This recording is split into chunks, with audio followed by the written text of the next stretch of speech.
Me voy a presentar, yo soy Aga, soy coordinadora de un proyecto que en español lo llamamos Juntas contra el Racismo, que en inglés se llama STAR, Stand Together Against Racism, y está cofinanciado por el programa de Erasmus+.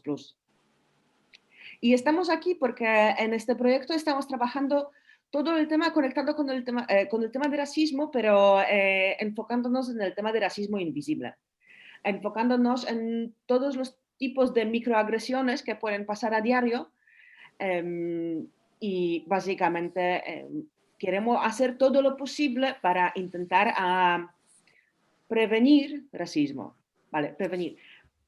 Sabemos que el racismo existe, sabemos que hay muchísimos tipos muy sutiles de racismo que existen, pero pues queremos cambiar algo, simplemente. Y pues una de las posibilidades de cambio es, por ejemplo, haciendo unas charlas como esta, que nos parece súper interesante, porque como todas las violencias podemos llamar que son interseccionales, pues vamos a aprender hoy sobre una de estas intersecciones. Y por ahora todo. Muchísimas gracias, Bea. Yo te lo agradezco mucho por esta introducción y me presento yo también, que soy Bea Beatrice y soy la coordinadora de los voluntarios en Cazalla Intercultural.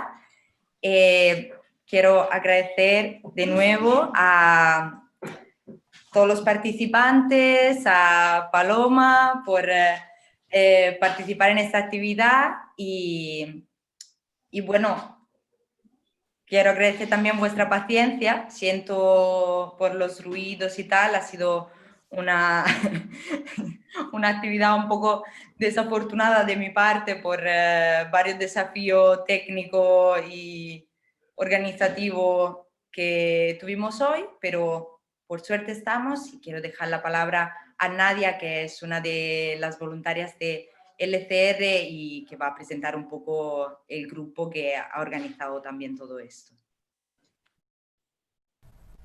Bueno, hola, yo me voy a presentar también, soy Nadia, como ha dicho Bea, y formo parte de LCR, que es una especie de colectivo al que llamamos Lorca contra el Racismo, y bueno, nace básicamente para crear un espacio antirracista de reivindicación, para compartir, ¿no?, la lucha antirracista y para reivindicar los derechos de las personas migrantes a nivel local principalmente, y si podemos, pues poder llegar a más gente mediante la creación de una página web. Y bueno, Lorca es una ciudad diversa culturalmente y vemos una necesidad tremenda de que haya un colectivo que pueda respaldar a las minorías migrantes y así poder hacer frente a la discriminación pues que les toca enfrentar día tras día en nuestra sociedad. Y bueno, todos los miembros de este colectivo antirracista... Creo que hay otra vez troll, ¿no? ¿O no? ¿Perdona? ¿Puede haber otra vez un troll o no? Perdona, ha aparecido una imagen rara. No sé, perdona Nadia. Pero es que ha aparecido una imagen rara otra vez. No, creo que... ¿O me he confundido yo? Perdonad. Ha aparecido alguien con una máscara también y tal. Digo, igual ya estoy alucinando. No, creo que la persona que se ha añadido ahora es una participante. Ah, la conocéis, vale, pero perdonad, es que como de repente ha aparecido alguien así también como decorado y tal, digo, ya se nos ha metido otra. Vale, disculpa Nadia, disculpa. Nada, no te preocupes, Paloma. Bueno, pues decía que este grupo nace como un subgrupo de los voluntarios locales de Cazalla Intercultural, que es la asociación pues donde tratamos muchos temas y entre ellos este del antirracismo. Lo que pasa es que veíamos muchos intereses en común y queríamos como crear un grupo un poco más específico sobre este tema por eso, por la necesidad de acciones antirracistas básicamente en nuestra región, que bueno, no sé si lo he dicho, pero Lorca es una ciudad de Murcia, entonces cuando digo región me refiero a la región de Murcia y bueno, pretendemos un poco cambiar lo que va siendo la narrativa y la visión de las personas normativas. Nuestro principal objetivo es crear un espacio de aprendizaje seguro y sano, lleno de empatía, de comprensión y de lucha antirracista. Y bueno, entre los diferentes puntos que queremos abordar y que estamos intentando tocar, pues se podrían destacar primero el paso que creemos que es esencial, que es el de la autocrítica, que es un poco esa desconstrucción personal e individual de cada uno, y la propia reeducación, ¿no? Evaluando pues nuestros comportamientos, nuestras actitudes, nuestros pensamientos, y eso como extrapolarlo a nuestras acciones cotidianas. Como un ejemplo podría ser el diversificar nuestras compras, asistir a cursos de concienciación, como bien podría ser las lecturas antirracistas, y hay mil ejemplos, pero no tengo tiempo para decirlos todos. Y bueno, también pretendemos desmontar estereotipos, entre ellos los que hay acerca de los MENAs, por ejemplo, que es el grupo de menores no acompañados, de las ONGs.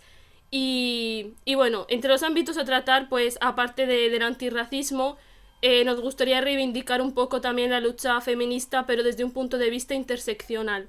De hecho, este taller es el primer taller de nuestro grupo, y queríamos tocar este tema porque consideramos que es muy importante. Y bueno, en conjunto es como un poco formación, ¿no? La formación en nuestras, o sea, las leyes migratorias que hay en España, sobre la necropolítica existente, el discurso de odio, saber qué es el racismo institucional y estructural y cómo podemos combatirlo, conocer cómo funciona la hegemonía blanca, la supremacía, e intentar como mediante todos estos pasos llegar a una sociedad un poco más justa, ¿no? Y crear un ambiente en el que todos podamos convivir en paz y sin ser discriminados por X cuestiones. Y bueno, para nuestro primer taller contamos con Paloma Fernández Rasines, que es doctora en Antropología Social y profesora en la Universidad Popular de Navarra. Pública. Bueno, pública. Uy, madre mía. Mira No, que le he no, dicho, está muy bien. para no meter la pata. No, las dos tienen P, está muy bien. Vale, pues te conocimos, Paloma, por el artículo de violencia, racismo y xenofobia, y nuestro interés fue tal que decidimos buscar más información y contactarte para tenerte como ponente en este taller. Y bueno, primero quería agradecer a todos los asistentes y a todos mis compañeros del grupo antirracista, a Aga y a Bea, y a pesar de los problemas técnicos, la solución. Perdona, el ruido de fondo. Eso.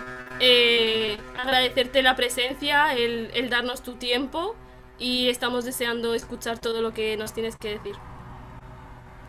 Muy bien, pues entonces si os parece, lo primero, debido además que estoy encantada de compartir este tiempo con vosotras, con vosotros, y bueno, pues os agradezco mucho la invitación, desde que Beatrice me lo comentó y me dijo que había sido por este artículo de Mugak, pues la verdad es que pensé, si lo puedo hacer y es algo que no tenga que, digamos, que preparar específicamente, sino que son cosas que yo habitualmente ya doy en las clases o doy en algunas otras cosas y os sirve, le dije sinceramente, digo, pues yo sí puedo hacerlo sin problemas, y además estoy encantada porque también para mí es la oportunidad de poder compartir pues, con personas que estáis efectivamente en el activismo pues, de base y digamos que a pie de obra, ¿no? Entonces, pues agradeceros sobre todo. Y efectivamente he tenido que releer el artículo de Mugak y me ha costado encontrarlo, de hecho, porque ya tiene muchos años. Estuvo, bueno, me lo pidieron desde Medicus Mundi con un amigo que acaba de fallecer ahora, bueno, un estupendo periodista, Javier Pagola, por cierto. Y me lo pidieron pues porque había habido mucho, digamos, demasiado debate social sobre el hecho de que la violencia de género en España se debía a la población inmigrante. Y eso fue en el 2002, que fue cuando a partir del año 2000 hubo, digamos, un incremento importante de la población inmigrante, y entonces había como esa idea muy extendida, ¿no? Y había como que esos prejuicios muy, muy, muy gruesos de que efectivamente aquí ya habíamos superado el machismo en España, y entonces nos traían el machismo de fuera y nos traían, pues digamos, venían los bárbaros de fuera, ¿no? Esa era idea, era esa idea atávica, ¿no? Que trabajamos bastante en antropología, que tiene que ver con que los bárbaros son los otros, son los de afuera, nosotros nos mantenemos moralmente bien. Entonces, bueno, pues con datos de entonces, me acuerdo ahora que lo he estado revisando, con datos de entonces pues era muy palmario, es decir, la violencia en la Unión Europea, la violencia contra las mujeres en la Unión Europea daba datos muy escalofriantes y no tenían nada que ver con la inmigración. O sea, la violencia contra las mujeres era muy transversal y entonces yo lo que procuraba, lo que quise decir en aquel artículo de divulgación, que lo mantengo ahora, aunque yo no soy especialista en violencia de género ni violencia contra las mujeres, pero lo que procuraba mantener es que cuando hablemos de un fenómeno como es este, el de la violencia contra las mujeres, o concretamente el concepto de violencia de género a partir de la ley del 2006, ¿no? Tenemos que pensar que si hablamos de la incidencia en la población inmigrante, tendemos a pensar que es por su cultura, ¿no? Y lo digo como antropóloga, en general pensamos que es que son así, son más machistas, vienen con unas costumbres distintas a las nuestras, nosotros ya hemos superado tales cosas, entonces son más machistas, ¿no? Y por eso yo en el artículo ponía algo así como los moros son los machistas, ¿no? O los sudacas son los machistas, ¿no? Y entonces lo que yo, bueno, y no solamente yo, muchas académicas y mucha gente ya hace mucho tiempo que estamos indicando que lo que hay que mirar son las condiciones materiales en las cuales las personas y los colectivos se ven obligados a estar cuando hacen un proceso migratorio, al margen digamos, al margen de lo que traigan culturalmente o como elementos de socialización o de enculturación, ¿no? Entonces yo, por la realidad que entonces conocía en Navarra, pues yo conocía a muchas mujeres ecuatorianas concretamente que habían empeorado mucho su situación moral a la hora de venir. Y efectivamente tenían que vivir en condiciones de hacinamiento, tenían que vivir que cuando de alguna manera podían traer a su compañero o al padre de sus hijos, había muchos problemas que no se los habían encontrado antes. O sea, habían, digamos, que mejorado su situación económica, pero su situación en cuanto a la relación de pareja era una situación mucho más vulnerable y mucho más todavía para las mujeres que eran traídas por reagrupación familiar. Pero digamos que la situación de vulnerabilidad de esas mujeres y de esas familias en esos entornos se había agravado mucho por la situación migratoria, no por el origen y la cultura. O sea, eso era lo que yo en aquel momento quería decir y me parecía que era necesario comentarlo, ¿no? Bueno, y un poco en esa idea, pues efectivamente las cosas probablemente han cambiado y sobre todo yo creo que lo que ha cambiado es que efectivamente ahora cada vez hay más voces de las personas, digamos, racializadas y de las personas migrantes y de las personas que aún no siendo ya migrantes, porque técnicamente no lo son, pero efectivamente reivindican esa presencia migrante. Entonces, digamos que lo que decimos a nivel teórico, esos sujetos subalternos ya dejan de serlo tal vez y ojalá puedan hablar, ¿no? Y en ese sentido lo quiero conectar con lo primero que quería decir en mi PowerPoint, que ahora mismo os lo comparto, que es que quería hacer una breve nota sobre cuánto de autorizada estoy yo para hablar aquí y cuánto de legítima es mi palabra aquí, ¿no? Y siempre lo digo, yo os voy a compartir ahora, a ver si lo hago bien. Creo que es este el PowerPoint. Y voy a ver si lo puedo poner. ¿Lo veis allí? ¿Lo veis? Sí, se ve perfecto. Sí, Vale. Pues digamos que estos son los contenidos. Lo que pasa es que yo, a ver cómo traslado aquí esto para acá. Vale. Sí, lo que os quería comentar hoy, que sí que, bueno, lo he aligerado y así, y si queréis vamos pasando algunas cosas de datos o de cuestiones teóricas si queréis y vamos más al diálogo, que es lo que más nos va a interesar, ¿no? Yo lo que quería hacer es una introducción que parte es lo que os he hecho, lo que acabo de hacer y también hablaros de la legitimidad y también introducir un poco de por qué hablamos del Día Internacional de la Eliminación de la Violencia contra la Mujer el día 26 de noviembre, que igual ya lo sabéis, pero está bien recordarlo. De alguna manera mi tesis es que la violencia es estructural, me imagino que compartimos esa idea, ¿no?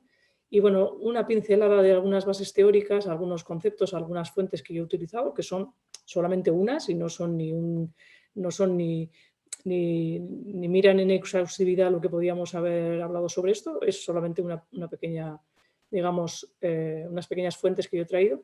Y luego, pues una introducción de datos sobre las migraciones en nuestro entorno y ahí concretamente he cogido algunos datos de Murcia y no por compararlo, pero como yo ya tenía algunos datos de Navarra, pues bueno, si cabe ver los datos de Navarra y de Murcia.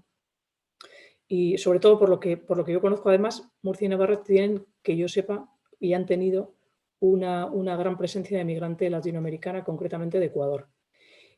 Además, por supuesto, de la mayoritaria que es de procedente de Marruecos, históricamente siempre lo ha sido así. Y bueno, en cuanto a esa idea de cómo construimos al otro, a esos otros, ¿no? Esa alteridad, cómo la construimos siempre efectivamente de alguna manera atribuyendo elementos negativos y atribuyendo pues, elementos degradantes a los otros, y así por eso digo entre comillas y espero trasladar lo que intento, ¿no? Hablamos de las moras, hablamos de las gitanas, hablamos de las negras, hablamos de las sudacas, es decir, quienes estamos digamos, en la posición hegemónica, ¿no? Y quienes pensamos que efectivamente podemos hablar sobre quién ocupa cada casilla inferior, pues hablamos así y nos referimos de alguna manera de este modo, ¿no? Despectivo y efectivamente racista. Entonces, bueno, ahí en la alteridad construida he querido extraer algunos casos que se han reflejado en los medios de comunicación pues estos años recientes, que de alguna manera quisiera que sirvieran para indicar de qué modo se construye ese relato racializante y degradante, y también de qué manera se puede ver cómo es la estructura en la que genera las condiciones para la violencia o para las violencias, ¿no? En concreto en este caso la violencia contra las mujeres. Bueno, entonces, si os parece, esto es lo que os quería proponer. Si me cortáis en cualquier momento, yo ningún problema. Vamos, lo mismo que os... Perdón, Paloma, por interrumpirte un segundo. Sí, cómo no. ¿Perdón? No, simplemente creo que es necesario por lo menos hacer una mención al tema del tiempo, porque hemos empezado más tarde y la actividad prometimos que iba a terminar a las 7, entonces pues dependiendo también de las disponibilidad tuya y de los asistentes, pues diría que igual te puedo avisar cuando faltan unos 15 minutos a las 7 o algo así, por si podemos ir cerrando. Sí, si queréis acorto a media hora, o sea, porque me habías dicho 45 minutos, acorto a media hora también, o sea, lo que haga falta. Quiere decir que el PowerPoint, si queréis, lo tenéis, lo podéis, creo que, no sé, si descargar o... Porque nos parecía también importante dar un momento también para las personas de reflexionar en grupo y... Sí, por eso. Por eso, yo probablemente, si queréis, voy descargando y voy, o sea, es decir, voy quitando, ¿sí? Igual algunos de los datos sobre migración, igual doy un plumazo y me voy igual a la alteridad construida, si os parece, ¿sí? Digo, que igual puede ser algo más... Muchísimas gracias.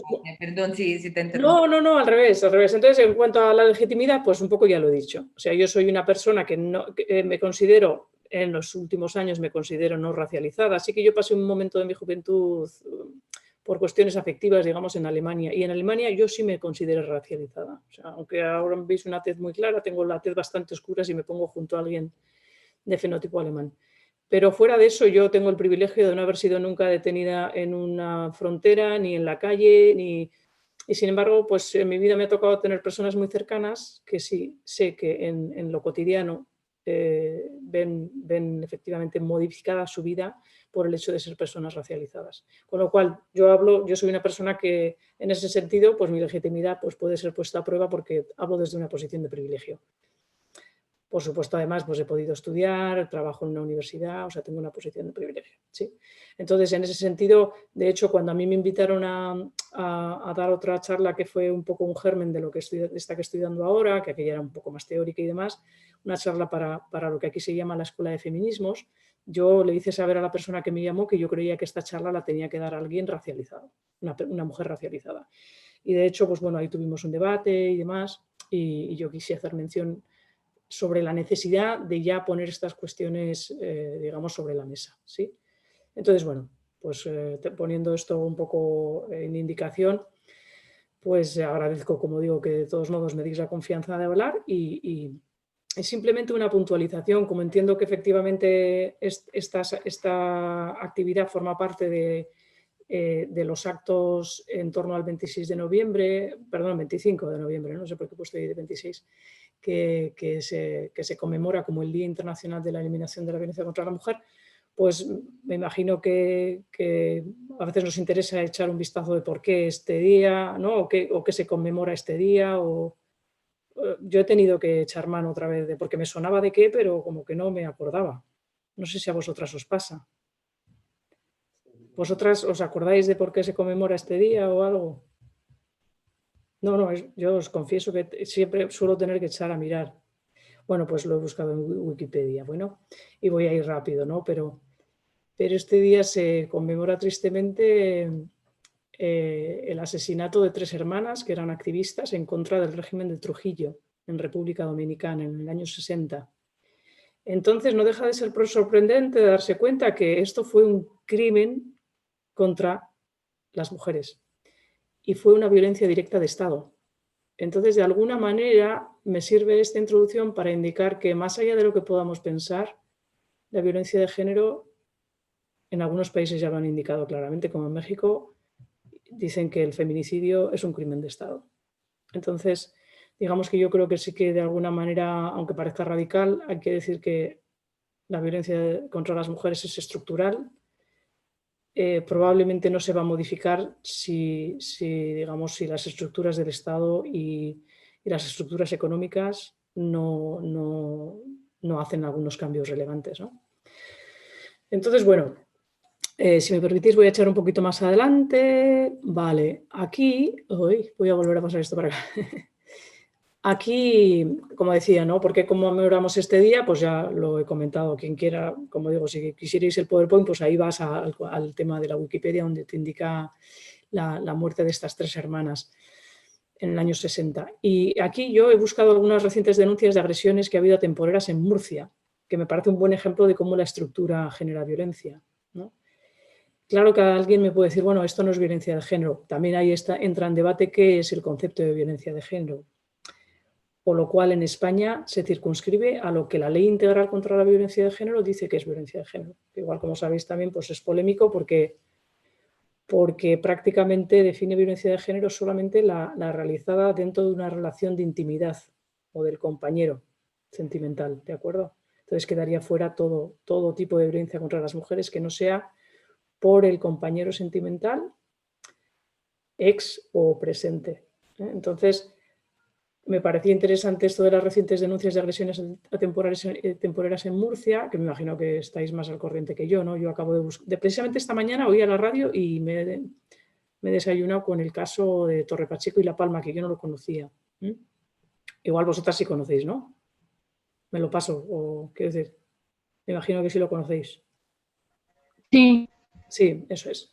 Entonces, yo creo que tanto el caso de Torre Pacheco y La Palma como el caso que también he buscado que aparece en Cartagena son casos bastante similares. Parece ser que lo que llaman intermediarios, parece ser que, según dice además la representante sindical, parece que por lo que saben es una conducta relativamente habitual. No sé esto si lo sabéis o si lo podéis corroborar. Sí, en Andalucía también pasa mucho. Eso es. Bueno, yo he tenido constancia no de agresiones a temporeras, porque hay menos temporeras, pero también tenemos aquí trabajo de temporería en Navarra y en La Rioja. Y en La Rioja ha habido una mafia, hace poco se ha denunciado la existencia de una mafia que traficaba con personas en La Rioja, es decir, es bastante, tristemente bastante habitual este fenómeno con el trabajo de temporería del campo. Entonces, quiero decir que de alguna manera sí, es importante que tengamos en cuenta que si hablamos de la región de Murcia, imagino vosotras también ya sabéis más, del mismo modo que el poniente almeriense, son las huertas de la Unión Europea. La Unión Europea diseña las políticas agrarias que se desarrollan, entre otros lugares, en estas zonas. Y hace mucho tiempo, precisamente cuando yo escribí aquel artículo, que ya ha quedado un poco anticuado, del año 2002, en el 2000, no sé si recordaréis que sois muy jóvenes, pero se dio lo que se llamó la caza del moro en el ejido. Y hubo 3 días sin ley en toda la zona, lo que se llamó la caza del moro. Y de aquello se habló y hubo una campaña en la Unión Europea para decir los tomates de la vergüenza. Es decir, nos estamos comiendo en Europa tomates que vienen de allá, de ese tipo de relaciones laborales y de esos abusos, de ese racismo, de ese, digamos, de esa persecución racial que se parecía mucho a la del Ku Klux Klan en el año 2000 en España. Entonces, digamos que esto lo introduzco porque digamos que las agresiones a mujeres no son aisladas y no se dan por motivos íntimos o privados, se dan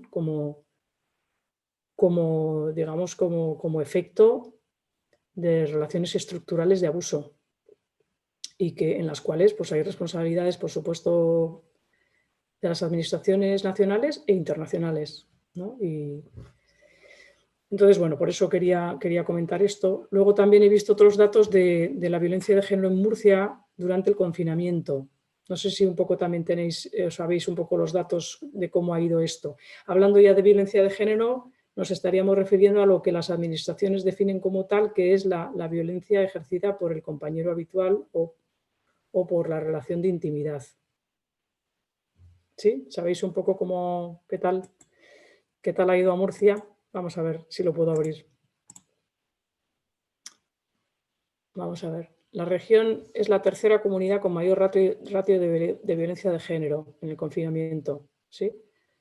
Entonces, bueno, sabéis que aquí se miden diferentes indicadores, ¿eh? Por supuesto, el indicador más sangrante es el resultado de muerte, ¿sí? O sea, la muerte, es decir, el homicidio de mujeres, pero los otros datos son las denuncias, son denuncias registradas, solicitud de órdenes de protección, también dispositivos que trabajan con las víctimas, bueno, etcétera, etcétera, ¿vale? Entonces, digamos que, bueno, en este sentido, los datos al menos de la violencia de género en Murcia, pues tampoco son muy optimistas, lo cual yo creo que nos tiene que hacer pensar que no es ni que la región lo hace bien o lo hace mal, pero posiblemente a mí me interesaría saber qué responsabilidades tienen, digamos, las administraciones a la hora de explicar, digamos, las relaciones económicas que se dan en la región de Murcia, ¿no? A ver si puedo volver para atrás y no me pierdo. ¿Dónde estaba yo? A ver. Aquí, ¿no? Vale. Y bueno, aquí hay, es la página digamos, de la delegación del Gobierno de España sobre la violencia de género, y ahí, pues, a quien le interese podría ver, ¿no? Si quisierais ver efectivamente cuáles son los distintos indicadores que nos hablan sobre la violencia de género, tanto a nivel de toda España como por comunidades autónomas. Y ahí lo que a mí, por ejemplo, me llamaba la atención, pensando en compararlo con Navarra, que es lo que yo más conozco, es los recursos autonómicos que existen en materia de violencia de género. Claro, qué es lo que hacen las administraciones para dar cobertura a todo lo que la Ley Integral contra la Violencia de Género provee, ¿no? Que son efectivamente, por una parte, los recursos de asistencia, no solamente asistencia judicial, sino también pues, los dispositivos de acogida, la asesoría psicológica y jurídica, pues todos estos dispositivos también de vigilancia policial, etcétera, etcétera, ¿no? Y a mí también me llamaba, bueno, me llamaba la atención, es un decir, pero bueno, claro, Murcia tiene casi el doble. Bueno, no, Navarra no llegamos a los 700.000 habitantes, somos 600.000 y pico. Yo creo que en Murcia estáis por los 1.200.000, ¿puede ser? ¿Puede ser? No sé si os suena, creo que sí. Bueno, por lo que he visto. Porque no lo sé, pero bueno, estamos casi, o sea, no llega a ser el doble, pero bueno, por ahí por el doble, ¿vale? Y sin embargo, resulta que miras los recursos y las personas atendidas y prácticamente, o sea, perdón, los recursos como los dispositivos de acogida y los profesionales que trabajan en esos dispositivos y prácticamente son las mismas. Es decir, habría que pensar que, claro, si Murcia tiene más población, probablemente por una cuestión estadística necesitaría más recursos invertidos, ¿no? Entonces, también en ese sentido habrá que tener en cuenta que, con independencia de lo que pase en Murcia, que no será muy distinto de lo que pase en Navarra, quiero decir, en la intimidad de los hogares o en la intimidad de las relaciones entre hombres y mujeres, hay una menor atención en Murcia que en Navarra.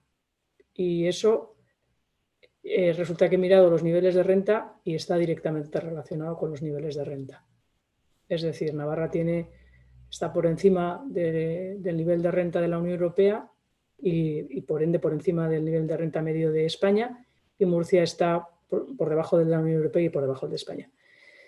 Entonces, ¿esto qué nos quiere decir? Que también, pues bueno, las comunidades con menos nivel de renta y con menos inversión en esto, pues también pueden proveer menor protección a las víctimas. y no solo a las víctimas, sino me imagino menor protección, menor prevención en que ocurran este tipo de situaciones. Estoy diciendo todo esto por si acaso, recuerdo, para que cuando pensemos, esto os digo que yo siempre suelo seguir en redes sociales y tal, que cuando pensemos hay una noticia y digamos, una mujer ha resultado muerta, ¿no?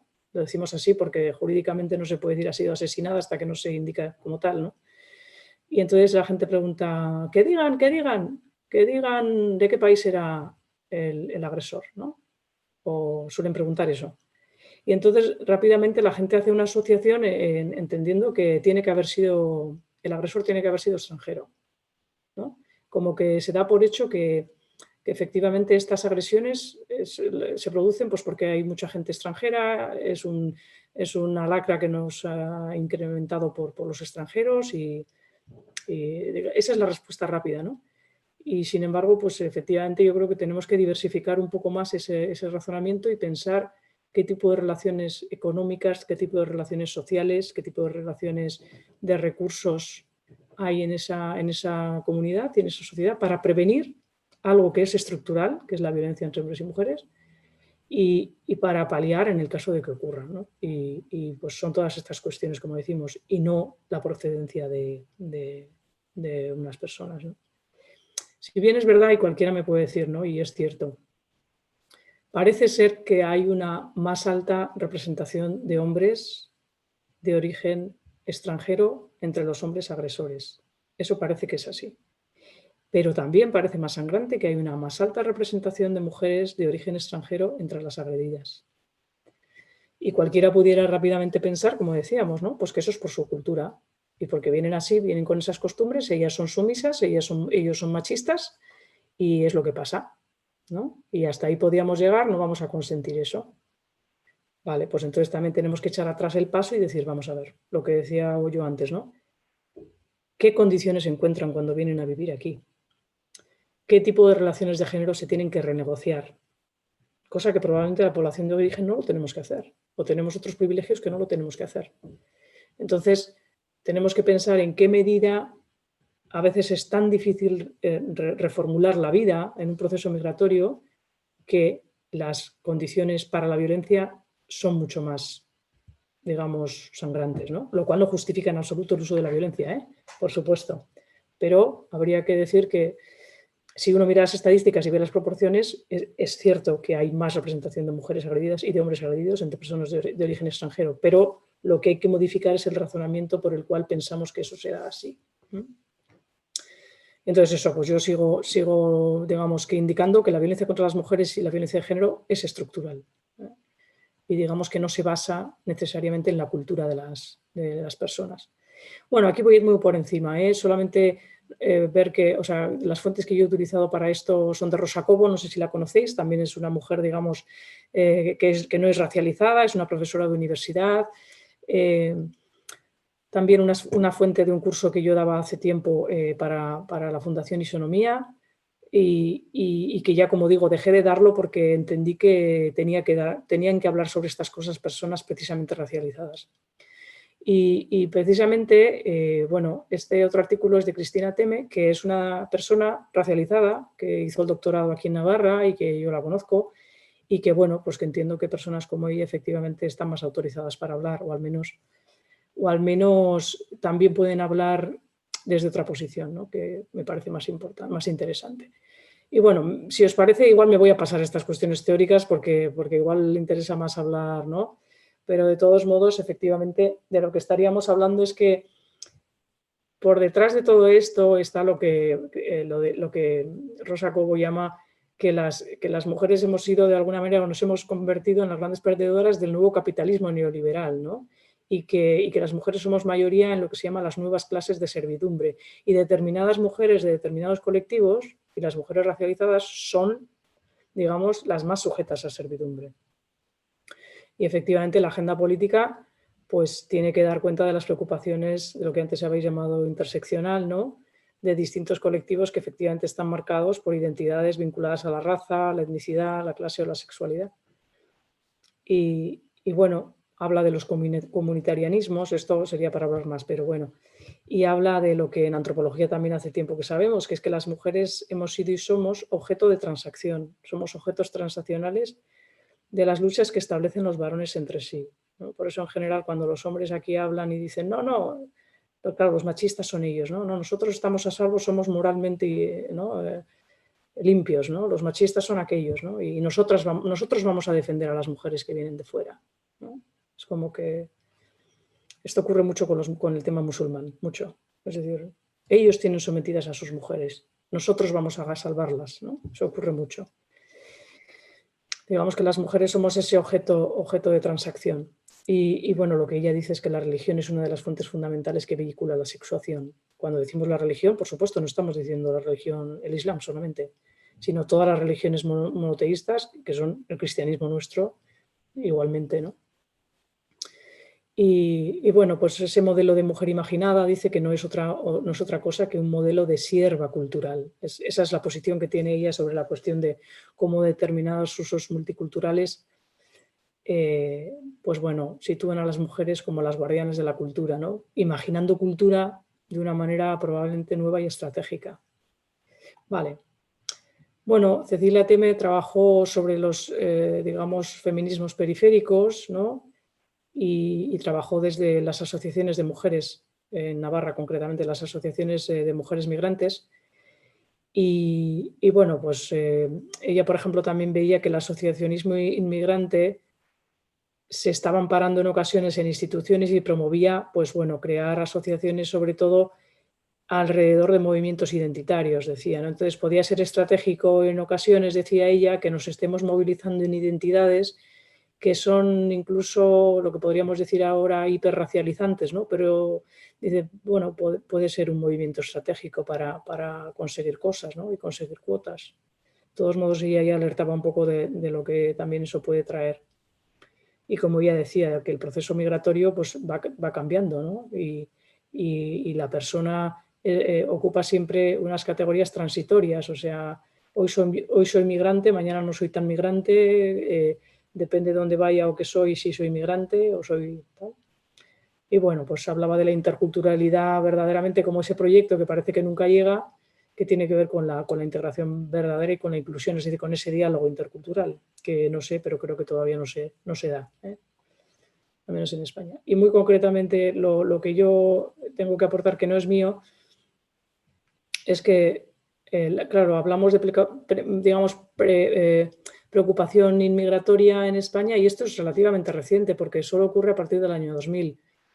O sea, a partir de las llegadas de 1998 en España es cuando se empieza un poco a preocupar de que es demasiada la población inmigrante.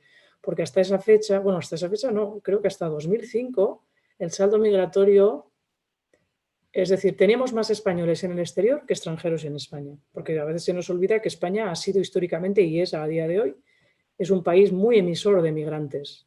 Y tenemos una gran cantidad de divisas que entran los españoles que están en el exterior. Los que están históricamente desde las últimas colonizaciones en Venezuela y en Argentina y en algunos otros países, pero también los que emigraron a Alemania, Suiza, en toda Europa y los que en la última década, los jóvenes que han estado emigrando, efectivamente, y no tan jóvenes, ¿no? Entonces, digamos que a veces esa idea de que la inmigración nos ha traído problemas, pues es muy corta, digamos que es muy corta en el tiempo.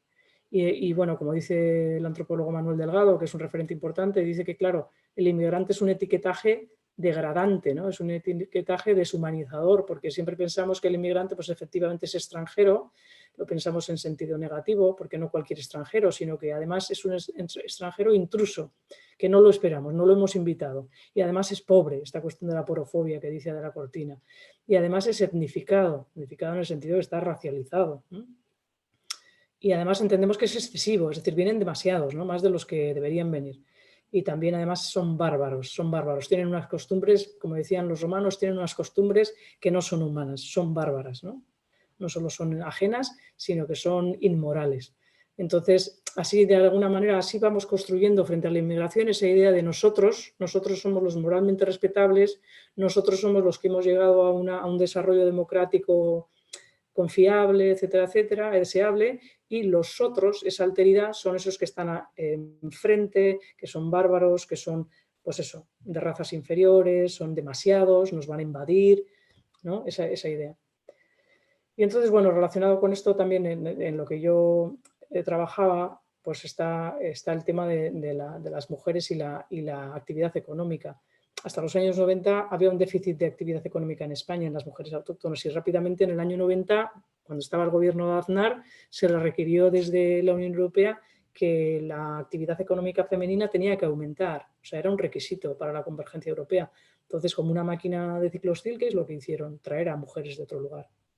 O sea, no hubo una negociación entre hombres y mujeres españoles para el cuidado de las personas, sino que las mujeres españolas se ingresaron al aparato productivo y subieron casi 6 puntos en una década, que es una barbaridad, pero fue a costa de otras mujeres y a costa de la explotación de otras mujeres. Entonces ahí es donde empezaron a llegar mucho. Ya las dominicanas ya habían venido, las filipinas también, pero empezaron mucho a venir las ecuatorianas, después colombianas, bolivianas. Ha habido todo un reemplazo, digamos, un ejército barato de mujeres que han venido a reemplazar las tareas del género aquí, ¿no? De las mujeres aquí. Entonces, esa demanda de servicio doméstico, que digamos que se disparó muchísimo en los años 90, sigue muy mantenida, ¿no? Entonces, esa política migratoria, que es estructural, es la política que hace que hay que importar mujeres en situación vulnerable para atender lo que las mujeres de aquí ya no estamos dispuestas a hacer o no podemos hacer, ¿no? O sea, sustituir unas mujeres por otras. Y bueno, pues algunos datos de inmigración. Aquí quería dar solo una pincelada. Yo tenía cosas de Navarra, pero pueden servir. Es decir, cuando tendemos a decir que la inmigración es un problema, sin embargo, es una solución. Es una solución en muchísimos aspectos. Si lo vemos solamente desde el punto de vista económico, por supuesto ya sabemos que si no es por la inmigración, no va a haber manera de pagar las pensiones. Pero no solamente eso, sino que no va a haber manera de cuidar a las personas en situación de dependencia. No hay manera, si hablamos de la temporería, no hay manera de surtir de mano de obra el campo, que es esencial. Y ahora con la pandemia se ha visto. Es el personal esencial, el personal que trabaja en el campo. Por supuesto, es personal esencial el personal que trabaja en la atención a cuidado de las personas mayores. Entonces, digamos que si no es por esa inmigración, simplemente no podría darse la vida, ¿no? Digamos, en nuestro país, en nuestras comunidades.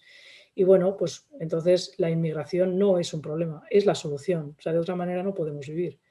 Y bueno, pues el diario de noticias del año de ahora, en Navarra alcanza casi eso que os decía, 700, bueno, somos 652.000 habitantes gracias a la inmigración. Y lo dicen así porque es que Navarra es una población muy envejecida con una bajísima tasa de natalidad que no va a haber manera de reemplazar. Entonces, ahí vemos claramente que la inmigración es una solución. Entonces, nos tenemos que tomar en serio en ver que la inmigración es una solución. Ahora bien, tenemos que ver de qué manera responsable y humana tenemos que ver cómo gestionarla para que no se den unas situaciones de vulnerabilidad, ¿no? tan graves. Y bueno, aquí pues también en este otro artículo, pues la población española supera los 47 millones por el fuerte tirón de los inmigrantes. Pasa lo mismo. En España, si no es por la inmigración, no vamos a poder hacer reemplazo generacional, no vamos a poder, como decía, ¿no? Económicamente surtir a los sectores. Entonces, bueno, ahí en cuanto a los principales lugares de origen, me imagino que lo sabéis, pero bueno, en todo caso, a quien le interese, por supuesto, por motivos históricos, Marruecos es el principal país, después ahora mismo le sigue Rumanía, y fijaros que después está Reino Unido e Italia. Es decir, hace mucho tiempo, que es algo que tampoco se tiende a saber, una gran cantidad de personas extranjeras que viven entre nosotros son de la Unión Europea y concretamente de países así dichos ricos de la Unión Europea. Habría que ver cuáles son esos perfiles. Pueden ser personas que trabajan, pero también pueden ser muchas personas que han venido aquí a retirarse. Es decir, tendemos a ver el problema cuando son de Marruecos o de Rumanía, pero no cuando son de Reino Unido o de Italia. Es decir, esa xenofobia también es muy selectiva, ¿no? Como hemos visto, esa xenofobia pues está muy teñida de aporofobia y está muy teñida de racismo, ¿no? O de etnicismo. Bueno, ya vemos después también Ecuador anda más abajo y tal. Vale, voy a volver atrás, no me quiero perder esto. ¿Cómo voy? Aquí me parece. Aquí. Vale. Y bueno, la desagregación por sexo es algo que suele interesar, pero no es fácil encontrarlo todavía en algunos lugares. Tendemos a hablar de migraciones feminizadas, ya sabéis, las que en general pues dependen de que la mano de obra que se necesite de los lugares en los que vienen sea más vinculada a la industria de los cuidados o del servicio doméstico. Y tendemos a decir que históricamente España ha buscado, porque eso es así, ha buscado, no es que hayan venido aquí, España ha buscado convenios bilaterales y convenios específicos con países como decimos, en su caso fue Filipinas, después República Dominicana, después Ecuador, Colombia, Bolivia, para atraer principalmente a mujeres. Y sin embargo, pues por otros motivos también, por motivos sobre todo de cercanía, de vecindad, Marruecos es un país vecino, Marruecos es un país casi limítrofe con nosotros. Es más, España tiene 2 territorios, igual alguien me corrige, pero no están en territorio marroquí, pero están en África. Entonces, digamos que efectivamente Ceuta y Melilla, si son España, pues es que Marruecos es un país vecino. Entonces, es lógico que entre países vecinos haya bastante migración mutua. Y por eso Marruecos es un país que históricamente siempre ha tenido mucha inmigración de ida y vuelta y inmigración permanente. En ese sentido, Marruecos, hablamos de una inmigración más masculinizada, pero a veces se nos olvida pensar que cuando hablamos de masculinizado en términos económicos, también en nuestra población autóctona trabajan más los hombres en general que las mujeres, con lo cual a veces la inmigración marroquí no es que sea más masculinizada, es más, digamos, es más normal, ¿eh? Y sobre todo se basa en esa vecindad, ¿no? Y bueno, pues así entonces diríamos que la inmigración de África tiende a ser más masculinizada, decimos así, y la inmigración de países de América y de América Latina es más feminizada. Pero eso es así, efectivamente, por cuál es la demanda de mano de obra en general por parte de aquí, ¿no? De España en este sentido, ¿no? Y bueno, y aquí es lo que un poco más implica esto que decíamos de la, digamos, de la asimetría de género, ¿no? Pues 1/3 del empleo doméstico de la Unión Europea se concentra en España. O sea, España es un país particularmente interesante para explicar por qué tenemos tanta gente haciendo servidumbre doméstica, llamémoslo así. O sea, esto no ocurre en otros países. Parece ser que solamente en Italia también hay un poco de esto.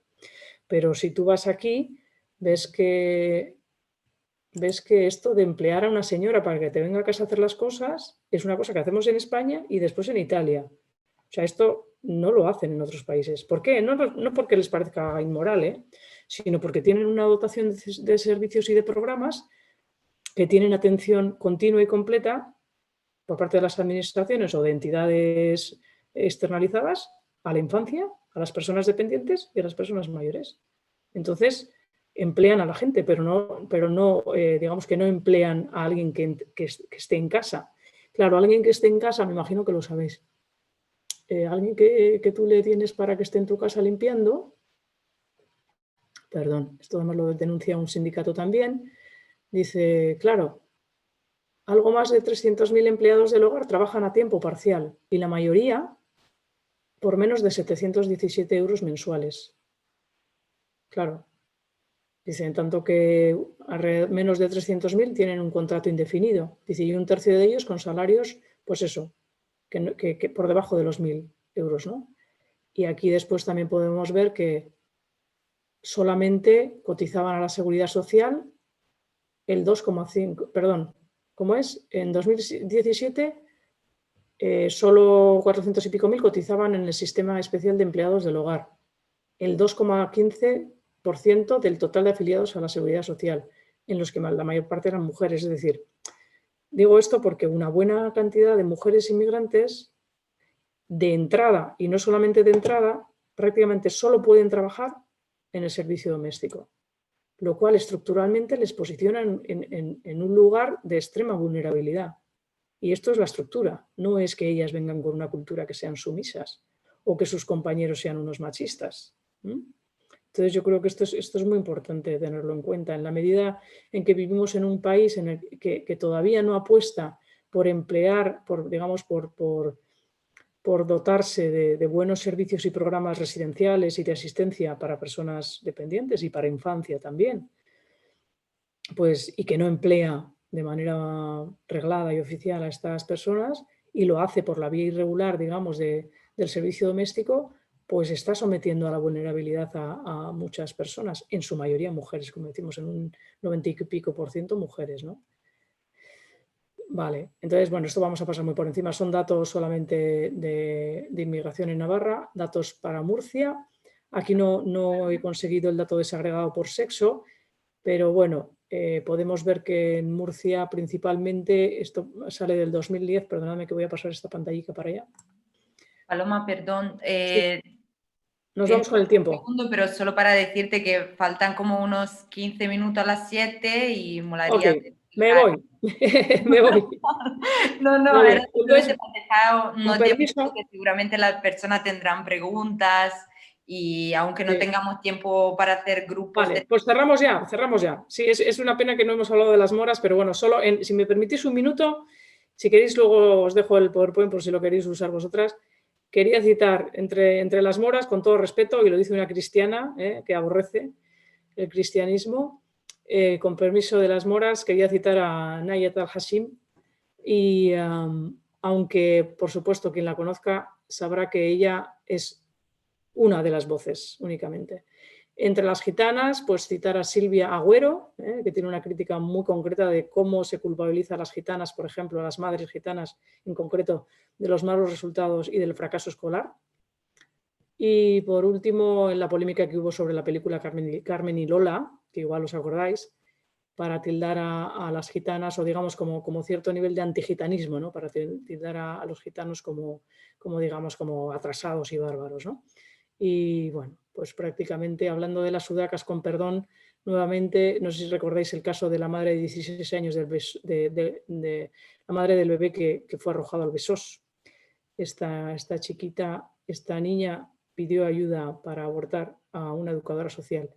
Y ha habido otro caso reciente en Navarra, una mujer que ha sido detenida, dícese, por abandonar a su hijo de 13 años en un bar de Pamplona. Esto tú lo lees así y te piensas que las mujeres que vienen de esos lugares efectivamente son malas madres, son inmorales y algo les pasa, ¿no? Algo les pasa por ser de donde vienen. Y entonces, bueno, como digo, pues ahora no tenemos tiempo de entrar, pero si conocéis los casos o os suenan algún tipo de casos similares, yo lo que llamo es a un poco de racionalidad y pensar que la violencia contra las mujeres y contra estas mujeres tiene raíces en la estructura social y digamos que las administraciones tienen responsabilidad en qué lugar han colocado a esas mujeres para que esas mujeres puedan estar al filo de ser violentadas y de ser asesinadas. Eso quería comentar. Y ya cierro. Creo que con esto ya acabo.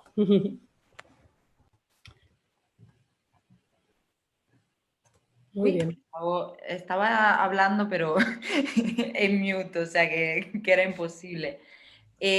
Muchas gracias y lo sentimos que haya menos tiempo de lo que pensábamos, pero ya hemos visto por el chat que hay personas que sí que tendrían preguntas o igual que querían hacer algún comentario.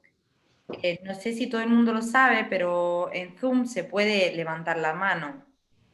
Entonces, si queréis levantar la mano y hablar o hacer alguna pregunta. Yo aquí veo yo también puedo ver el chat, ¿o qué? Vale. Igual dejo de compartir, ¿o qué hago? Perdona que te interrumpa. Sí, por favor, dejar de compartir. Dejo de compartir, eso, perfecto. Muy bien. Pues nada, yo desde luego que estoy encantada de escuchar lo que tengáis que comentar y que tengamos un diálogo y que habléis ahora todas vosotras y yo escuchar.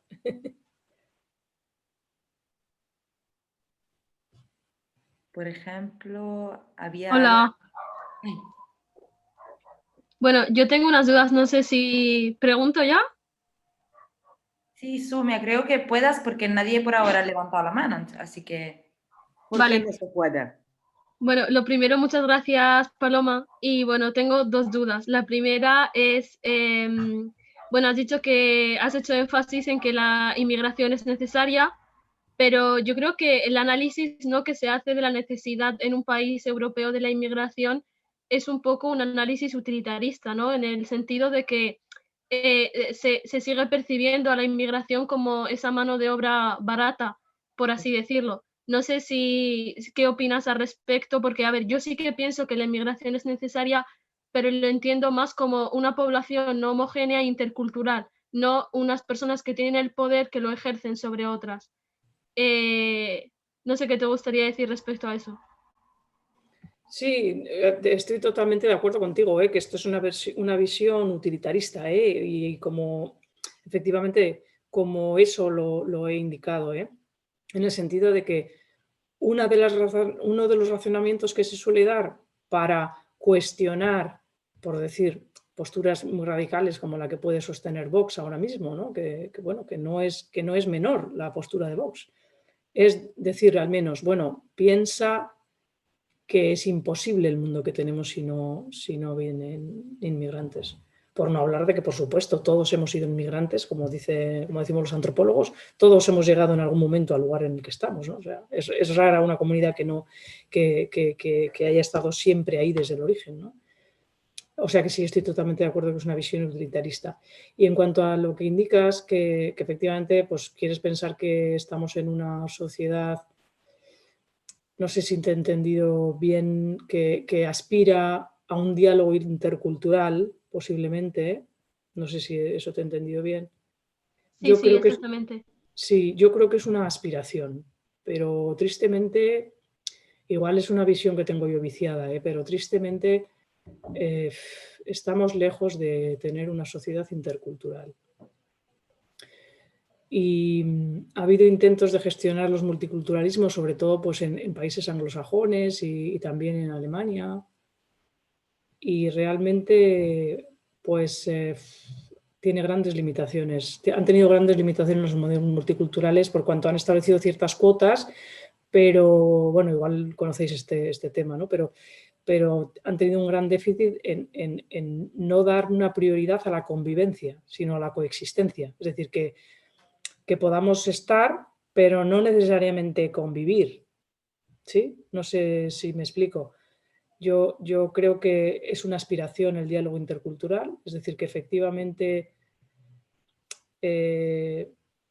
podamos estar, por imaginarnos, en una mesa o en un Zoom hablando y tengamos todos y todas, o todas las personas tengamos la misma oportunidad del uso de palabra y la misma oportunidad de decidir en torno a una negociación muy concreta, de una cuestión barrial, de una cuestión local, pero a mí me da la sensación de que, bueno, puedo decir de manera convencida que no es así.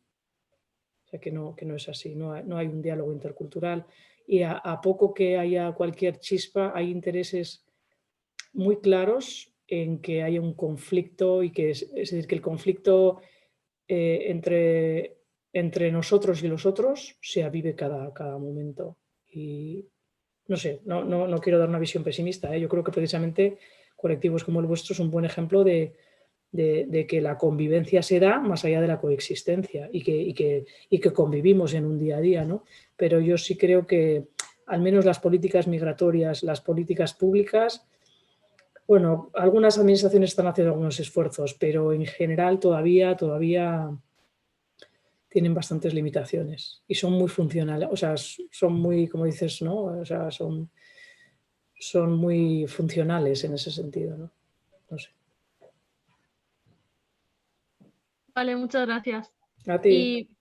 Y la otra cosa que quería comentar era que me llama la atención que hayas comentado a Nezat El-Hashmi que, bueno, yo particularmente no comparto mucho su visión porque pienso que el feminismo que ella tiene es un feminismo bastante intercultural, pero como que pisa otro tipo de feminismos, ¿no? Por ejemplo, el hecho de que ella pues defiende que no hay ninguna religión, bueno, ninguna persona que pueda ser religiosa, por ejemplo, y feminista al mismo tiempo. Entonces, o sea, ¿piensas que podemos llegar a un punto en la sociedad en el que se defiendan todos los movimientos por igual sin necesidad de aplastar uno al otro? Sí, a ver, yo sí que un poco en la parte de la introducción que he tratado de decir, sí que he querido declarar que me considero una persona privilegiada por lo que he dicho, ¿no? Y también sí que es verdad que hubiera sido necesario más igual haber explicado cuál es mi lugar o dónde me posiciono en torno a los feminismos. Y como digo, entiendo que esa solamente es una voz de entre las mujeres de origen musulmán. Hablo de origen cultural musulmán, como yo soy una mujer cristiana, en el sentido de que yo pertenezco a la civilización cristiana. Eso quiere decir que en mi civilización y en lo que a mí se me han culturado, los moros hay que expulsarlos. ¿De acuerdo? Vale, siendo conscientes de eso, yo puedo entender que hay mujeres verdaderamente cristianas en el sentido de que incluso que vienen de la teología feminista, ¿no? Que se reivindiquen feministas. Yo puedo entenderlo, de verdad que lo puedo entender. Ahora, a mí no me van a ver ahí. A mí no me van a ver en las teólogas feministas cristianas, católicas. Tampoco entre las musulmanas, por supuesto, ¿no? Entonces, aquí hay un tema muy relevante, que es cuánto de identitario tienen los feminismos, cuánto de otras identidades, que ahí si queremos entramos con la cuestión interseccional. Pero en todo caso, cuando Kimberly Crenshaw, dentro de lo que se llamó el pensamiento feminista negro, habló de la cuestión interseccional, no hablaba solo porque ella era de color negro, sino porque, ya sabéis, la población afroamericana en Estados Unidos era una subespecie. No era un color, era una subespecie, era una materia que era de ganado. Entonces, de alguna manera yo creo que a veces, a ver, igual me estoy extendiendo mucho, ¿no? Pero si me dices si queda un espacio para la religión, depende de dónde se coloque la religión. Por lo que yo conozco y lo digo como antropóloga, todas las religiones monoteístas son altamente opresivas para las mujeres. Todas. Entonces, si me preguntas a mí individualmente si cabe la religión, por supuesto la cristiana, por supuesto la musulmana, la judía, claro que cabe. Sí, yo no te digo que no, efectivamente. A mí no me van a ver ahí, pero ni en una ni en otra. Y entiendo que es legítimo reivindicarse como cristiana o como musulmana. A mí me parece más interesante ver aquí en España el privilegio que tenemos las cristianas, con independencia de que militemos como cristianas o no. Y me parece más importante que nos demos cuenta de ese privilegio que simplemente de manera exotizante nos parezca bien que algunas mujeres musulmanas hagan uso de su identidad de base religiosa. No sé si me explico. No sé si me explico. Sí, sí. Bien. Vale. Muchas gracias. A ti. Vale, pues José había levantado la mano, si no me equivoco. Sí, hola, ¿se me escucha? Hola, ¿se me escucha? Sí, yo por lo menos sí que te oigo. Bueno, primero darte las gracias por Vosotras, a vosotros. Bueno, tengo dos preguntas que conectan mucho con lo que acabamos de hablar. La primera, que me he quedado con un poco más de ganas de ver cómo se construye estructuralmente esta segregación al mundo musulmán, ¿no? Parecía que estabas a punto de entrar un poco en este tema cuando ha llegado el límite del tiempo, y me he quedado un poco con ganas de ver cómo esa relación entre construcción estructural económica, que va acotando límites, que va construyendo un aparato ahí que canaliza las situaciones, ¿no? En el caso del mundo moro, como has dicho. Y la segunda tiene que ver con este manifiesto que has hecho al principio de definirte como privilegiada, ¿no? Donde me siento identificado, y además con el sesgo de ser hombre. Y mi pregunta es: ¿qué estrategia, qué discurso podemos construir? Es decir, ¿hay la posibilidad de construir un discurso inverso que nos deshaga como entidad privilegiada? Y si se hace, ¿cómo hacerlo? No sé, tengo esa pregunta. Bueno, pues yo te agradezco también, os agradezco porque efectivamente para mí no es que yo tenga respuestas. Lo Lo que puedo decir ante esto, bueno, primero la pregunta esa sobre la cuestión moros y cristianos, si quieres extiendo un poco en cosas que igual os sonarán, pero y luego entraré a esto digamos, desarticular la jerarquía, que es harto difícil, ¿no? En cuanto a digamos, moros y cristianos o moras y cristianas, que hay, imagino que forma parte también de esta segunda pregunta, de cómo me descuelgo del privilegio, que es prácticamente imposible. Pero bueno, si yo tomo conciencia de que soy una mujer privilegiada, tengo bastante ganado, aunque solo sea porque efectivamente en una buena parte soy consciente de que no voy a ceder mi privilegio tan fácilmente. ¿De acuerdo? Entonces igual se me va el vicio ese de ser tan buenista, de decir las cosas tienen que ser así y así, ¿no? Sino que me toco las carnes y digo, vale, ¿yo qué hago para que esto cambie?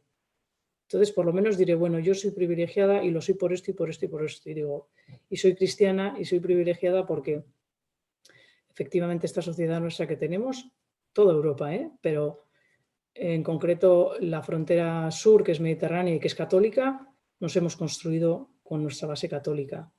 Y nos hemos construido expulsando a los moros y a los judíos. Esto ocurrió en 1492 y ha habido toda una serie efectivamente de normativas al respecto a partir de ahí, pero digamos que la identidad, no solamente digamos de la propia identidad nacional, de la unidad nacional española, viene por expulsar a lo que España tiene de musulmana y de judía. Entonces, digamos, tenemos que tener muy claro que nuestro privilegio nos viene por ahí y que toda la formulación que hay de odio, porque es odio lo que tenemos, y voy a decir los moros porque es así como se os odia, es atávico porque forma parte de contestar, ¿no?, al intruso, al que... A ver, esto es un relato histórico, por supuesto, porque como sabéis, uno lee y ve que efectivamente la convivencia de las tres culturas y muchas más culturas era mucho más llevadera y que, por supuesto, buena parte de las culturas musulmanas traían la vanguardia a muchos de los reinos cristianos, y por supuesto. Entonces, pero digamos que el relato que nos ha traído hasta ahora, que es muy heredero del franquismo, por supuesto, ese relato tan católico fundamentalista, arranca porque hasta ahí vamos a llegar, dejar pasar a los moros otra vez, ¿de acuerdo? Entonces, eso yo creo que es muy importante hacer memoria histórica y reconocerlo para darse cuenta de por qué tenemos por qué no podemos reconocer a Marruecos, hemos de decirlo, como un pueblo vecino, como es cualquier otro pueblo vecino. O sea, si no nos separan apenas nada. ¿Por qué no se enseña el árabe en las escuelas españolas? ¿Por qué no se enseña el árabe? Sí, en Ceuta y Melilla se habla el árabe, ¿no? Que en España se habla el árabe. Por no decir que efectivamente en Ceuta y Melilla me imagino que buena parte de la población española, estoy hablando, es musulmana, ¿no? ¿Por qué no reconocemos que el Islam no es una confesión extranjera? ¿Por qué no reconocemos que efectivamente puede ser una confesión nuestra, ¿no? Entonces, no sé si con eso contestaba la primera parte, ¿no? Y la segunda, lo del privilegio, pues efectivamente es muy difícil. Yo he optado, claro, como ya tengo una edad, pues de joven era más entusiasta y estaba un poco en casi todas las salsas, pero luego sí que me he dado cuenta que yo me he ido retirando. O sea, no, como digo, a mí salvo que me inviten muy concretamente, y además hago siempre esta alusión al tema de la legitimidad, yo creo que ahora cada vez hay más personas que pueden hablar por ellas mismas y por los colectivos que representan o que eligen representar. Y sobre todo lo digo porque estamos en un momento, hablando de los feminismos, me imagino que sabéis, estamos en un momento en el cual las identidades múltiples y fragmentadas pues son las que, digamos, que tienen gran peso, ¿no? Entonces yo al menos en ese sentido procuro mantenerme un poco con el paso atrás, ¿no? No sé si eso sirve o... ¿José? Vale, he visto que ha bajado la mano, entonces entiendo que sí, ¿no? Que recibió respuesta. Sí, imagino. No sé, igual me queréis contar un poco cómo está la cosa por allí ahora, no sé, de las cosas que hacéis y digamos que el activismo antirracista y no sé, igual, porque a mí me apetece mucho saber. Yo tengo una cuestión, o sea, veo Fátima con la mano levantada, son las 7, si os parece bien a todas y a todos, nos podemos quedar, no sé, 10, 15 minutos más, pero Paloma, de verdad, no, tampoco quiero que... No, a mí no, yo no tengo ninguna otra cosa hoy, o sea que además como estamos de confinamiento, no sé allí, pero aquí no podemos hacer nada. Aquí estamos confinados, llevamos mucho tiempo en confinamiento y no hay ningún bar, ni restaurante, ni nada abierto, todo está cerrado, tenemos toque de queda a las 11, no sé allí cómo estáis, pero aquí estamos, llevamos ya 3 semanas así. Bastante parecido, sí. Sí. Entonces, pues Fátima, si quieres hacer tu pregunta y luego igual alguien del LCR puede ir comentando un poco lo que hacemos en el grupo y tal. ¿Fátima? Bueno, hola, ¿me escucháis? Sí. Bueno, primero, gracias por la exposición que has hecho, la verdad ha sido bastante útil. Y bueno, yo tenía así como un poquito, bueno, es un medio reflexión, medio pregunta sobre el tema del privilegio, ¿no? Porque es verdad que muchas veces se habla, ¿no? Del privilegio, pero nunca se llega a profundizar en la posición que implica el privilegio y el poder y cómo estratifica la sociedad, ¿no? Y que al final una situación de opresión o discriminación o tiene como contraparte el privilegio de la otra, pues eso, de la otra parte de la moneda. Y mi pregunta más específicamente pues se centra en toda la cuestión de cómo las personas que están en situación de poder realmente pueden dar ese paso a comprometerse con la lucha contra pues el racismo, la lucha contra el machismo, porque al final me da la sensación de que es una carga mental muy fuerte para las personas que vienen de colectivos oprimidos el estar constantemente, ¿no? Luchando, reformulando, aprendiendo, ¿no? Cuando no son las que están ejerciendo la situación de opresión. Entonces siempre se me queda esa duda de cómo se llega al target principal que son los que ejercen la opresión, ¿no? ¿Cómo se hace para que las personas, ¿no? Que realmente están en esas posiciones de privilegio primero hagan el ejercicio de reconocerlas, que es muy, muy importante, ¿no? Y luego comprometerse a nivel real a asumir su carga en lo que es el problema, ¿no? Porque muchas veces también pasa con el tema del género, ¿no? Que parece que el género es un problema de mujeres, pero es el problema de los hombres también en muchos aspectos, ¿no? Entonces va un poco enfocado a eso, ¿no? A cómo trabajamos con la parte privilegiada, que tiene una gran carga, ¿no? en el cambio para que realmente se produzca. Pues sí, como digo, si pensamos efectivamente en ese eje, ¿no? Digamos, de la jerarquización y de que, digamos, que hay lugares para el privilegio en el cual pues siempre hay gente que salimos bien y como digo, si pensamos en ese sentido yo creo que es francamente difícil, y lo decimos también en la lucha feminista cuando decimos que es muy difícil que los hombres cedan sus privilegios, es muy difícil. Pero sí que posiblemente, claro que no vamos, es como a veces decimos, no podemos individualmente pensar que somos responsables del cambio de las estructuras, ¿no? de la noche a la mañana. Pero yo creo que sí que, bueno, cada uno, cada una, y tanto en lo que actuamos en lo individual como en lo local, podemos tomar decisiones para que, por ejemplo, se hagan cambios estructurales, ¿no?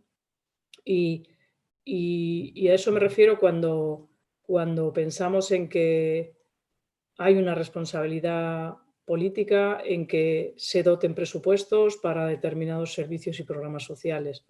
Hay una responsabilidad también en el orden en que efectivamente las políticas migratorias pues no dejen a determinados colectivos o a determinadas personas en situación de vulnerabilidad máxima, ¿no?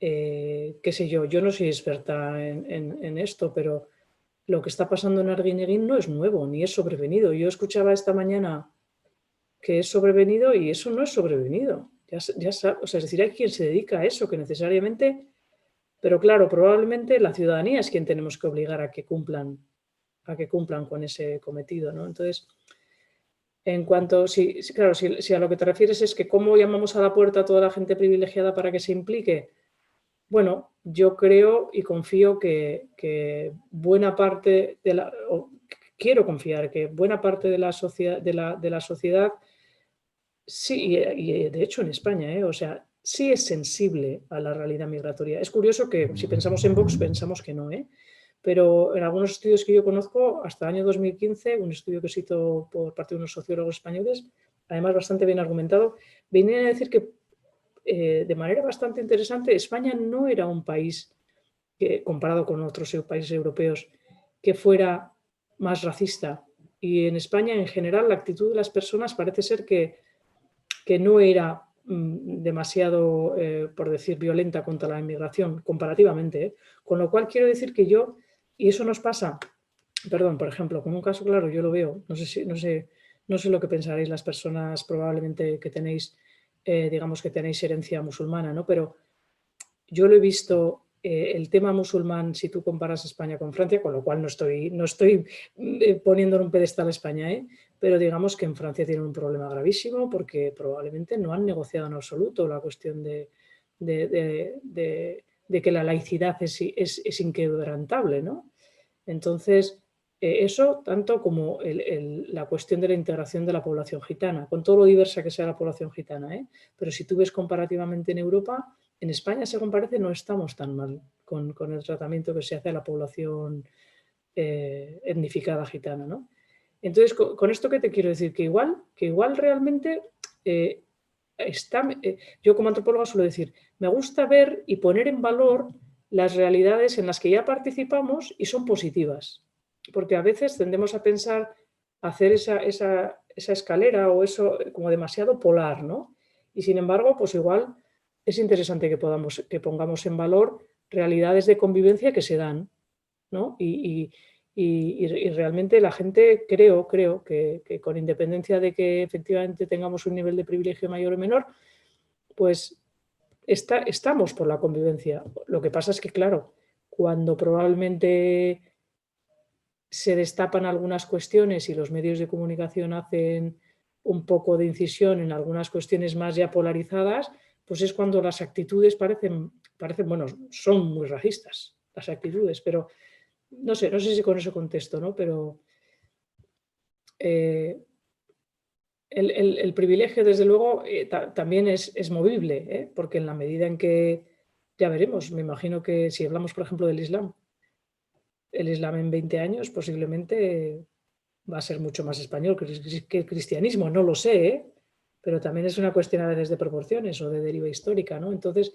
los privilegios igual pueden empezar también a cambiar, pero bueno, de momento, desde luego, yo sí creo que no es fácil trasladar esta idea de que los que tienen el privilegio luchen para perderlo. No es fácil. Vale, gracias. A ti, ya lo siento, no sé. A ver, yo por un lado no veo otras manos levantadas, por otra, me acuerdo que antes de esta pregunta, pues Paloma estaba preguntando un poco con respecto a nuestro contexto local. No sé si algunas de las chicas que están aquí representando a LCR quiere comentar algo o quiere contar algo más respecto a lo que se ha dicho ya durante la introducción. Bueno, yo si queréis puedo comentar algo y mi hermana que la tengo aquí al lado, si quiere también puede ayudarme a hacerlo. Nadia, no sé si igual tu micro se ha ido un poquito Oye, abajo. poco. ¿Y ahora? Sí, mejor. Ahora mejor. Ah, vale. Es porque me he puesto los auriculares. Bueno, Ajá. pues decía que yo puedo comentar algo y mi hermana que está aquí presente, no sé si hay alguien más del grupo que quiera decir algo. Pero bueno, mientras yo comento, bueno, algo que, o sea, una cosa que estamos llevando ahora entre manos, pues es sobre todo plataforma digital, porque pues en persona no se puede hacer gran cosa con lo del COVID y tal.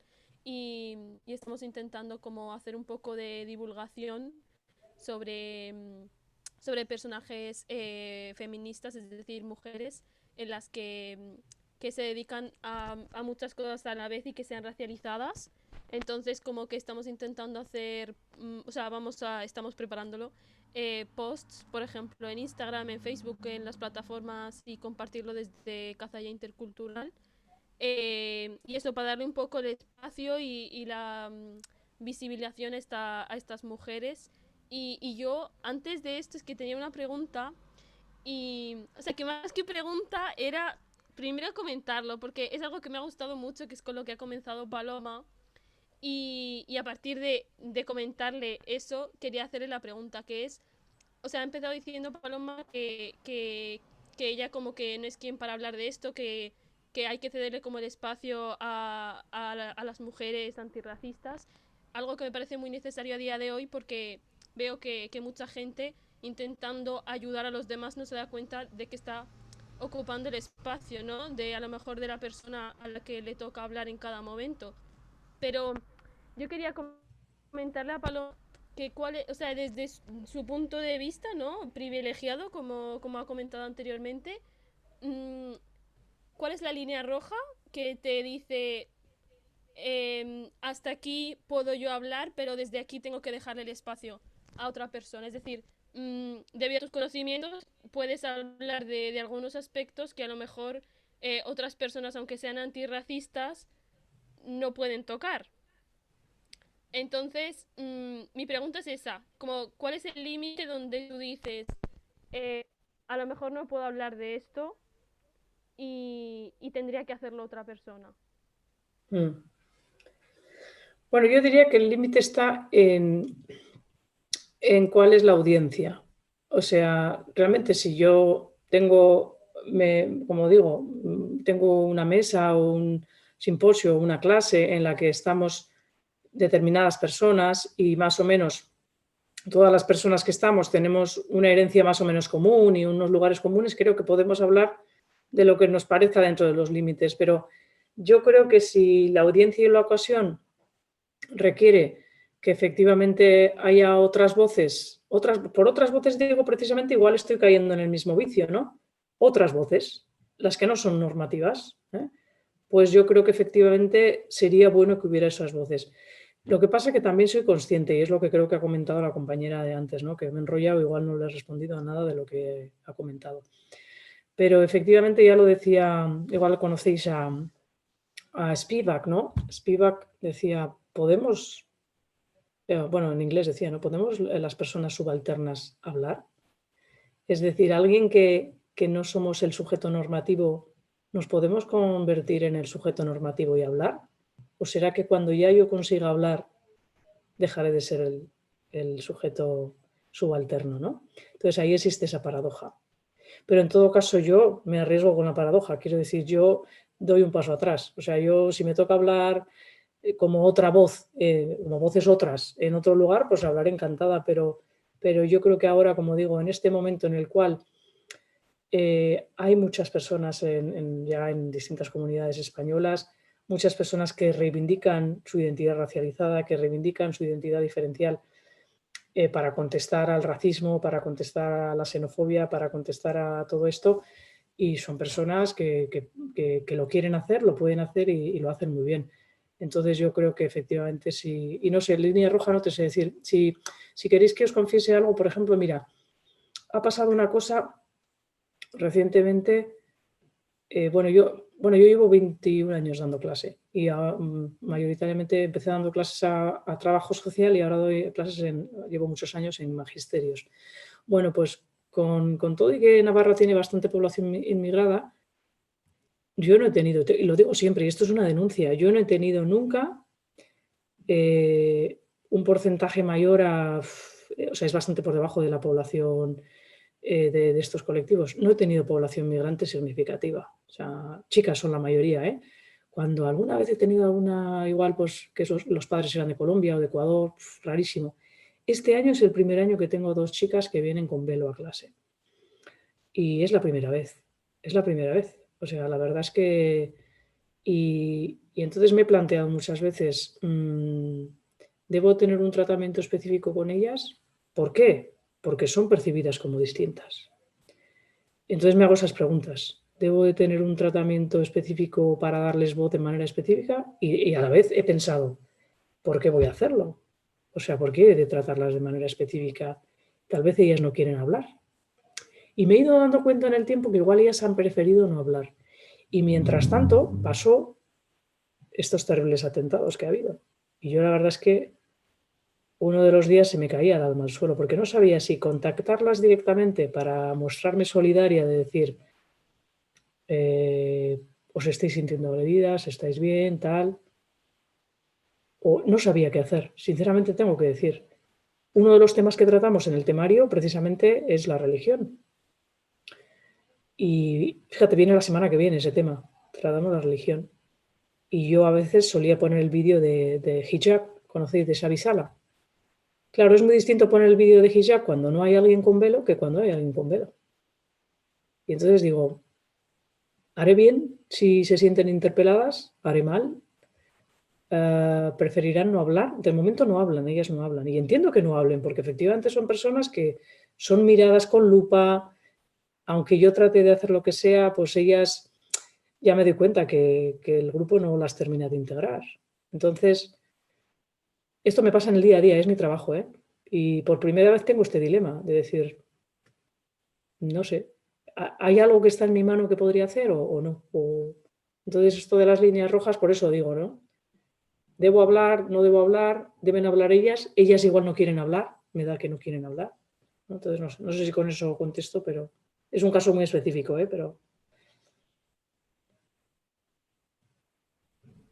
Sí, además es una situación un poco difícil porque depende de cada persona. Es decir, hay gente que le gusta pronunciarse sobre los temas y le da igual explicarlo desde un punto de vista personal, pero es lo que comentaba antes la compañera Fátima cuando hizo la pregunta, que a veces cuando tú perteneces al colectivo discriminado, en este caso musulmán o eres una mujer racializada, a veces estás cansado de que, por ejemplo, cuando ocurran los atentados se te pregunte a ti porque es como que ya se te vincula direccionalmente y a veces no son preguntas desde el respeto o para el entendimiento de la propia persona, sino de alguna forma como que indirectamente se culpabiliza a la persona ya con el simple hecho de ir a preguntarle. Entonces, no sé qué decir, o sea, entiendo porque lo he vivido en carne propia, pero gracias por la respuesta, la verdad. No, a vosotras, sí, sí. Hola, muy buenas. De verdad, muchísimas gracias, Paloma, por esta charla, diálogo. Ha sido muy interesante, pero es el ejemplo que has mencionado. De hecho, me he sentido identificado y en mi caso, por ejemplo, yo he sentido desde el principio, desde primaria, he sentido esa responsabilidad, o sea, explicar mi postura, explicar mi velo, explicar el por qué. Para mí yo lo tomé como una autocrítica para construir como mi identidad y decidir sobre mis decisiones, es cierto. Yo no le pregunté por qué llevaban esa ropa de Nike o de lo que sea, Adidas, pero ellos sí que me han preguntado ese velo. Es como un trabajo más, una reflexión más que tengo que hacer. Eso me lo tomé de esa manera. Y también lo considero importante porque creo que este paso como de choque cultural es necesario explicar las cosas. Yo prefiero que me pregunten antes de que dejen sus pensamientos, o sea, en su cabeza así que no los veo y no se puede hacer nada. Yo prefiero dialogar, que hablemos, y eso yo creo que una generación tras generación, eso como se va normalizando poco a poco. Y eso se nota también en mis compañeros, que al principio veían el velo como algo como muy raro, extraño, pero poco a poco lo toman como ya normal. O sea, ni siquiera se lo cuestiona. Vale, era añadir ese comentario, ya está. Y muchas gracias. Sí, no, gracias a vosotras. Yo, por si acaso, con el tema del velo, como digo, como soy antropóloga, eso no quiere decir nada, pero tendemos a tener un método, digamos, metodológicamente un relativismo, en el sentido de que hay que preguntar a las personas por qué llevan velo. Y probablemente, y además de eso, hay que saber lo que significa el velo, más o menos, ¿no? Entonces, no dar por hechas las cosas, ¿no? Yo siempre, cuando trato el tema del velo, y estamos entre cristianos, que como digo, es la primera vez que veo a dos chicas con velo en 21 años en mi aula, fíjate, pues la primera vez que me pasa eso, yo trabajo como digo, el vídeo del hijab, precisamente para interpelar a todas las cristianas que estamos ahí. ¿Tú cómo te sientes cuando le hacen quitarse el velo a esta chica, ¿no? Que no sé si recordáis el vídeo, pero yo siento como una sensación de desnudez total. O sea, cuando le hacen quitar el velo a esta chica y le dicen, pero es que vas a ser la rara, y luego la niña entra y la única rara es ella porque no lleva ningún distintivo precisamente, entonces es completamente absurdo. Entonces, cuando hablamos de eso salen todos los estereotipos de que es que lo hacen porque están dominadas, es que no sé cuánto. Precisamente ese vídeo está muy bien porque explica muy bien cuáles pueden ser las razones por las cuales una niña de 12 años se pone el velo, ¿no? Más allá de lo que pensemos. Y entonces yo les digo, a ver, o sea que creemos que ella se pone el velo porque se lo obligan en su casa, o ya habéis visto que esta niña no, dice que no, que los padres no quieren, pero entonces lo obliga a su cultura. Sí, sí, claro, porque da la cultura. Y entonces les digo, a ver, los chicos que estáis aquí, hoy os habéis puesto pantalones, ¿por qué? Digo, ¿por qué no os habéis puesto faldas?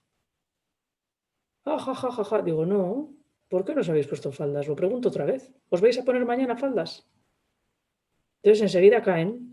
No, claro, no es lo mismo. ¿Cómo que no es lo mismo? A vosotros os parece que es inadmisible llevar faldas, ¿no? Pues igual a alguna mujer le parece que no es ético o no es... no le parece que es su estética no llevar velo y ya está. ¿Y por qué no puede? No, pero es que eso es religión. Bueno, habrá quien es religioso en el Islam y no lleva velo, ¿no? Pero eso habrá que preguntárselo, ¿no? Bueno, pues con ese tema es un tema interesante y bueno, el tema de Francia es aparte, ¿eh? Yo creo que ahí tienen un problema grave que se les trasladó un poco a Cataluña también, ¿eh? Todo ese, digamos, ese enconamiento con el tema de la expresión,